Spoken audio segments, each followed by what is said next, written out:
Halo Sobat Hukum. Sekarang kita bahas dulu soal yang lagi heboh sekarang di dunia hukum guys, yaitu pasal kumpul kebo nih guys. Nah, pasal ini baru disahkan oleh DPR, pemerintah. Kalau nggak salah sih awal bulan Desember kemarin guys. Nah, dalam rancangan undang-undang ini yang sudah disahkan oleh pemerintah, itu ada salah satu pasal yang lagi banyak dibicarakan oleh banyak orang, terutama para praktisi hukum guys. Itu adalah pasal mengenai kumpul kebo. Duh, agak sedikit flu nih guys. Nah, dalam pasal baru ini di pasal 412 itu yang baru disahkan oleh DPR ini berbunyi intinya bahwa bagi setiap orang, laki-laki atau perempuan yang tinggal bersama-sama itu akan dikenakan hukuman penjara paling lama itu 1 tahun guys. Seperti itu guys. Jadi kalau Anda itu pacaran terus sudah tinggal bersama-sama tanpa ada ikatan suami istri ya guys, tanpa ada ikatan pernikahan, Anda itu bisa dilaporin ke polisi guys. Anda bisa ditangkap. Seperti itu. Dikenakan pasal pidana guys. Nah, saya melihat bahwa pasal ini ada bagusnya juga diterapkan di Indonesia, karena dengan adanya pasal ini sangat menguntungkan para orang tua guys. Saya melihat dari segi moral ya. Jadi orang tua itu sangat diuntungkan dengan adanya pasal ini guys. Siapa sih orang tua yang pengen anaknya yang masih belum bekerja, mungkin sudah tinggal bersama orang lain yang mereka tidak kenal, atau mungkin nggak jelas seperti itu. Jadi di sini orang tua itu kalau mendapati anaknya itu, contoh misalnya kebanyakan di sini adalah para mungkin anak sekolah atau mahasiswa yang sekolah di luar atau kuliah di luar itu jauh dari orang tua. Kebanyakan kan mereka mempunyai tempat ngekos lah istilahnya. Nah di sini banyak terjadi kejadian seperti ini guys. Ternyata anaknya sudah tinggal bersama-sama dengan kekasihnya atau pacarnya begitu guys. Nah, sebagai orang tua tentu banyak orang tua tidak mau anaknya melakukan hal seperti ini. Jadi dengan adanya pasal ini, semua orang tua itu bisa melaporkan anak ini atau pacarnya itu ke polisi guys, seperti itu. Nah, yang kedua adalah dengan adanya pasal ini,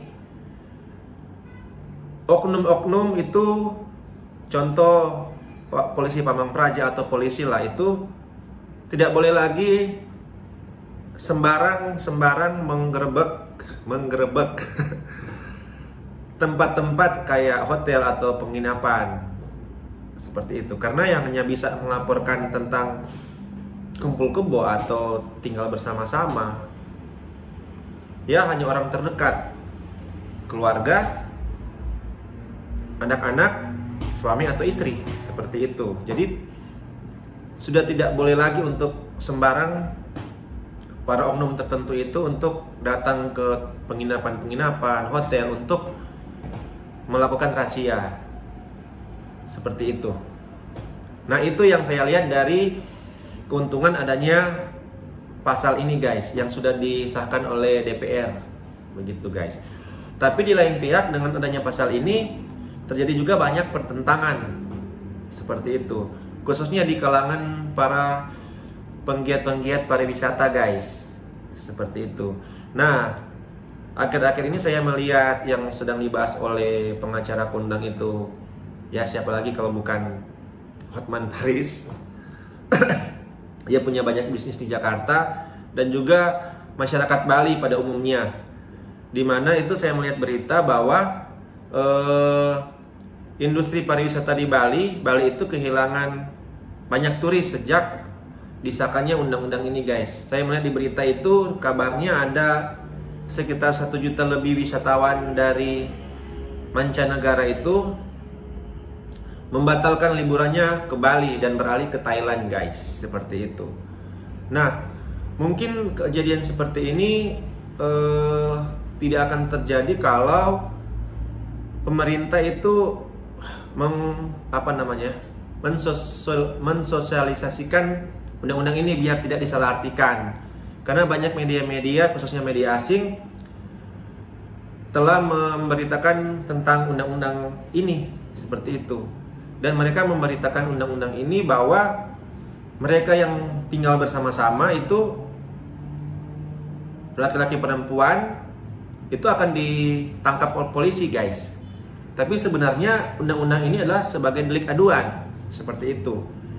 Karena dalam hukum pidana itu ada 2 macam delik, delik aduan dan delik biasa.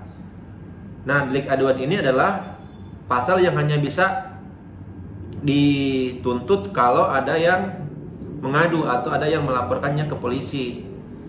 Kalau delik biasa itu contoh tentang pasal pencurian atau pembunuhan, seperti itu. Jadi walaupun kita tidak melapor ke polisi,